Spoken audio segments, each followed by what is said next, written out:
السلام علیک یا سیدی یا رسول اللہ وعلا آلک و اصحابک یا سیدی یا حبیب اللہ۔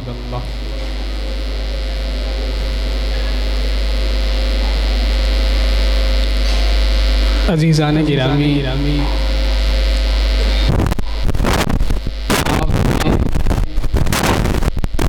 ہمارے علماء اہل سنت اور خطباء اہل سنت کے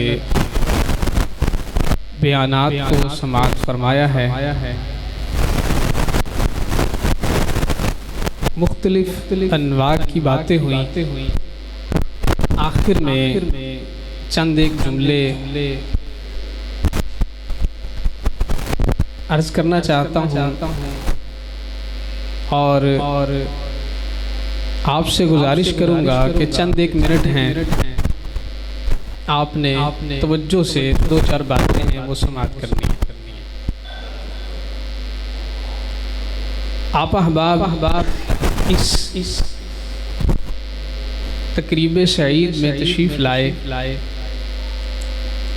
تو آج کی اس بزم کا، آج کی اس تقریب کا جو پیغام آپ نے لے کر جانا ہے،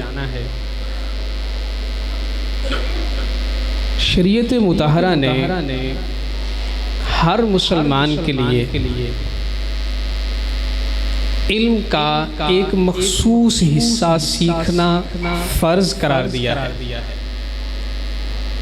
چاہے وہ مسجد کے امام صاحب ہوں چاہے نہ ہوں، وہ نعت خواہ ہو، وہ قاری صاحب ہوں، وہ علامہ صاحب ہوں، جو بندہ بھی کلمہ پڑھنے والا ہے، وہ سرکاری ملازمت کرتا ہے، پرائیویٹ ملازمت کرتا ہے، وہ تاجر ہے، وہ کسان ہے، مزدور ہے، وہ کچھ بھی ہے، شریعت مطہرہ نے ایک مخصوص حصہ ہر بندے کے لیے علم کا حاصل کرنا فرض عین قرار دیا۔ اگر کوئی بندہ اس علم کو حاصل نہیں کرتا تو وہ گناہگار ہے، یعنی وہ نعت بھی پڑھ رہا ہے، وہ نماز بھی پڑھ رہا ہے، وہ دیگر بھی کام کر رہا ہے، لیکن اگر اس نے وہ علم حاصل نہیں کیا جو سیکھنا فرض ہے تو وہ گناہگار رہے گا۔ تو آج کی اس تقریب سے جس کا عنوان دو اجزاء پر مشتمل ہے، ایک ہے تاجدار ختم نبوت اور دوسرا ہے عرس پاک،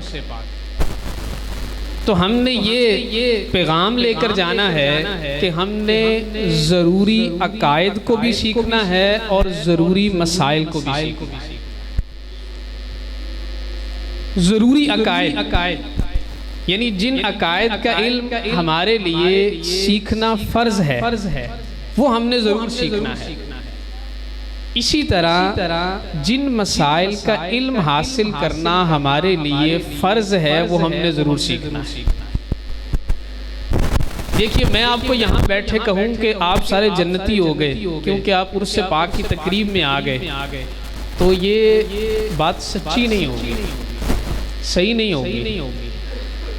اگر ایسی بات ہوتی نا تو ہم بھی اور یہ آپ کی آنکھوں کا محور بننے والے علماء کرام بھی علم کے حصول کے لیے کوشش نہ کرتے، یہ بھی ایسے ہی ایک عرس کی تقریب میں شمولیت اختیار کرتے اور جنت کی ٹکٹ لے کے تو گھر کو چلے جاتے۔ ایسا نہیں ہے۔ اگر ہمیں کسی نے یہ بات بتائی ہے تو آپ وہ اپنے ذہن سے نکال دیں، ایسی کوئی بات نہیں ہے۔ اگر ایسا ہے تو پھر شریعت کے احکام کس کے لیے ہیں؟ اگر ہم نے عمل نہیں کرنا تو پھر شریعت مطہرہ میں جو احکام دیے گئے ہیں وہ کس کے لیے ہیں؟ تو یقیناً یہ ان لوگوں کے لیے ہیں جو کلمہ پڑھنے والے، اور کلمہ پڑھنے والے ہم سارے ہیں۔ تو ہم نے کیا کرنا ہے؟ ہم نے اپنی روزانہ کی روٹین، جو بھی ہماری مصروفیت ہے، جو بھی ہم کام کرتے ہیں، کاروبار کرتے ہیں، تجارت کرتے ہیں، مزدوری کرتے ہیں، جو بھی کرتے ہیں، ہم میں سے کوئی بندہ مستثنا نہیں ہے۔ ہم نے کیا کرنا ہے؟ ہم نے اپنی زندگی میں سے روزانہ کی روٹین میں سے 1 گھنٹہ نکالنا ہے، صرف 1 گھنٹہ۔ چلو نہیں نکلتا، آدھا گھنٹہ نکال لو، کم از کم آدھا گھنٹہ نکالنا ہے، اور وہ کیا کرنا ہے؟ ہم نے اپنے امام صاحب، ہم نے اپنے پیر صاحب، ہم نے اپنے علامہ صاحب، مفتی صاحب مدرسے میں جانا ہے۔ مدرسے میں نہیں جا سکتے، مسجد میں آتے ہیں، یہاں امام صاحب ہیں، ہم نے ان سے اس آدھے گھنٹے میں دین سیکھنا ہے۔ ہم نے یہ آدھا گھنٹہ روزانہ کا نکالنا ہے۔ یہ آج کی اس عرس کی تقریب کا پیغام ہے آپ کے لیے۔ آپ یہاں آئے ہیں نا تو کچھ لے کر جائیں۔ آپ نے روزانہ آدھا گھنٹہ نکالنا ہے، جو آپ کو آسانی والا ہے، وہ فجر کے بعد ہے، وہ مغرب کے بعد ہے، وہ عشاء کے بعد ہے۔ آپ نے امام صاحب کے پاس بیٹھ جانا ہے۔ آپ کو اگر کسی مفتی صاحب کی صحبت ملتی ہے تو آپ نے وہاں بیٹھنا ہے، اور ان سے آپ نے دین کی ایک بات، دو باتیں، چار باتیں، جتنا آسانی سے ہو سکتا ہے آپ نے سیکھنا شروع کرنا۔ آپ یقین جانیے کہ اگر آپ روزانہ کی 5 باتیں سیکھتے ہیں آدھے گھنٹے میں تو 1 مہینے میں کتنی باتیں ہو گئی؟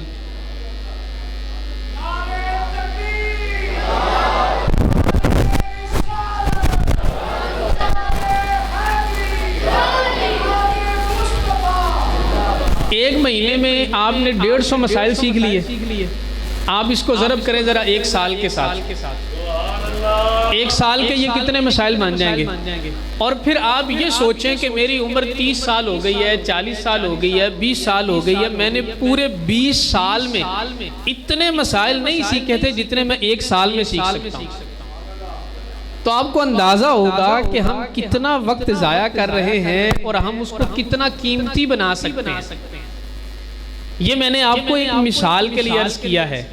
آپ جتنا زیادہ وقت دیں گے اتنا جلدی اپنے فرض علوم مکمل کر لیں۔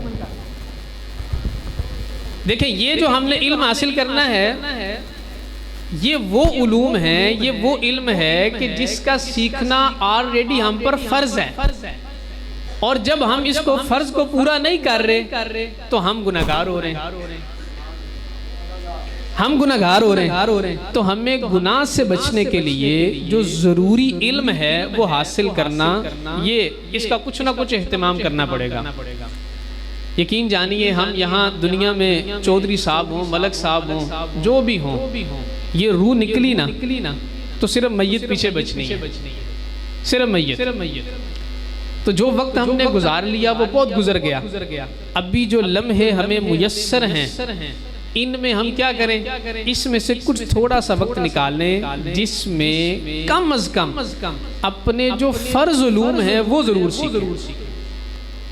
اور اس میں فرض علوم میں کیا آتا ہے، اب میں آپ کو تھوڑی سی وضاحت کے ساتھ بتا دوں بس 1-8 منٹ میں کہ فرض علوم ہوتے کون سے ہیں۔ ضروری عقائد کو سیکھنا یہ فرض ہے۔ اب وہ عقائد جو ہیں وہ اللہ تعالیٰ کی ذات کے بارے میں بھی ہیں، وہ نبی کریم علیہ السلام کی ذات کے بارے میں بھی ہیں، وہ قرآن کے بارے میں بھی ہیں، وہ قبر کے بارے میں بھی ہیں، فرشتوں کے بارے میں بھی ہیں، حشر و نشر کے بارے میں بھی ہیں، قیامت کے بارے میں، جنت کے بارے میں، دوزخ کے بارے میں۔ یہ سارے جو ضروری عقائد ہیں یہ سیکھنا، اور پھر ضروری مسائل سیکھنا۔ ضروری مسائل کون سے ہوتے ہیں؟ بندہ بالغ ہوا تو نماز فرض ہوئی، وضو، غسل اور نماز کے احکام اس پر سیکھنا فرض ہیں۔ اللہ نے مال دیا ہے تو زکوٰۃ کے احکام سیکھنا فرض ہے۔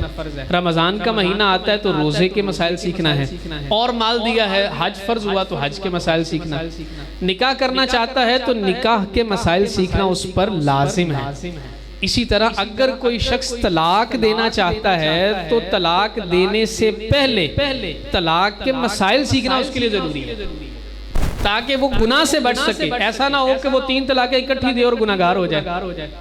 تو طلاق کے مسائل سیکھنا اس کے لیے ضروری ہے، یہ ضروری اپنی حالت کے مطابق۔ اور اس کے علاوہ بندہ جو بھی کام کرتا ہے، جیسے ایک کسان ہے وہ کھیتی باڑی کرتا ہے تو کھیتی باڑی کے مسائل سیکھنا اس کے لیے فرض ہے۔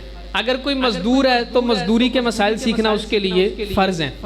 اگر کوئی سیٹھ ہے اس کے پاس لوگ ملازمت کرتے ہیں تو اس کو اس حوالے سے مسائل سیکھنا فرض ہیں۔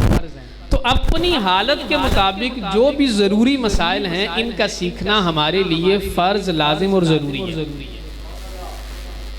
تو اگر ہم واقعی حقیقی معنی میں حقیقی معنی میں ہم یہ چاہتے ہیں کہ نبی کریم علیہ السلام کی بارگاہ میں ہماری مقبولیت ہو، تو پھر ہمیں شریعت مطہرہ کو اپنانا ہوگا۔ شریعت مطہرہ نے جو حکم ہمیں دیا ہے ہمیں اس پر عمل کرنا ہوگا۔ تو ان چند گزارشات کو آپ ذہن میں رکھیں۔ میں نے طریقہ بھی آپ کو عرض کر دیا ہے کہ آپ روزانہ اپنی روٹین میں سے 1 گھنٹہ نکال لیں، آدھا گھنٹہ نکال لیں، اور کسی علم والے کے پاس بیٹھ کے ان مسائل کو آج سے سیکھنا شروع کر دیں، تاکہ یہ جو ایک پرماننٹلی ہمارے ذمہ ایک گناہ لگا ہوا ہے ہم اس سے تو نکل سکیں۔ اور ہم میں سے بہت ساروں کو تو یہ پتہ ہی نہیں یہ بھی گناہ ہوتا ہے، حالانکہ یہ فرض عین ہے اور اس کو پورا نہ کرنا گناہ ہے۔ ایک بندہ نوافل پڑھ رہا ہے، وہ تسبیحات پڑھ رہا ہے، اس سے بہتر ہے کہ یہ کرے، وہ یہ فرض علم سیکھے۔ ہاں اس کے ساتھ پھر نوافل بھی پڑھے، لیکن اگر وہ نوافل پڑھ رہا ہے فرض کو چھوڑ رہا ہے تو فرض چھوڑنے کی وجہ سے اس کو گناہ ہو۔ اللہ جل مجدہ الکریم ہمیں سمجھ عطا فرمائے اور عمل کی توفیق عطا فرمائے۔ وما توفیقی الا باللہ۔